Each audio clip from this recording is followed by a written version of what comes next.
Antusias warga masyarakat untuk berpartisipasi pada pemilu 2019 terlihat cukup tinggi. Hal ini terlihat dari membludaknya antrian warga masyarakat yang ingin mengurus pengajuan permohonan pindah memilih. Seperti inilah situasi di kantor KPU Denpasar di hari terakhir pengurusan pengajuan permohonan pindah memilih. Ratusan warga pada di kantor depan KPU Denpasar. Mereka rela antri berjam-jam demi bisa mendapatkan formulir A5.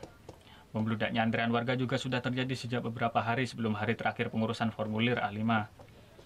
Mereka adalah pemilih yang hendak pindah tempat pemungutan suara saat pemilu 17 April nanti. Sebagian besar mereka adalah perantau dari luar Bali maupun luar kota Denpasar yang sedang bekerja di wilayah Denpasar pada saat pemilu nanti. Namun sejumlah warga mengaku kecewa karena kurang terorganisirnya proses pengurusan A5, seperti yang diungkapkan oleh salah satu pemilih asal Surabaya ini. Ini kan saya kan mau milih Pilpres tanggal 17 nanti, tapi ngikutin prosedurnya, cuman saya sih kalau boleh komplain nggak terorganisir.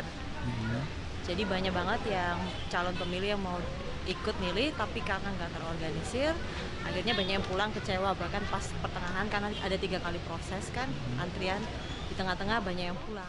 Sementara Ketua KPU Denpasar, Wayan Arsajaya menyambut baik antusias masyarakat untuk ikut berpartisipasi pada pemilu nanti. Pihaknya juga mengakui masih ada keterbatasan untuk memberikan pelayanan dan kenyamanan bagi masyarakat saat proses pengurusan formulir A5.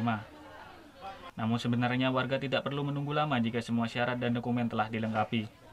Bahkan kami juga sempat membuka posko di kampus Udayana Jalan Sudirman dalam rangka memfasilitasi mereka yang ingin pindah memilih. Namun memang pada saat itu sudah cukup banyak kami kira, dan sekarang pun masyarakat lebih antusias lagi datang di hari deadline ini.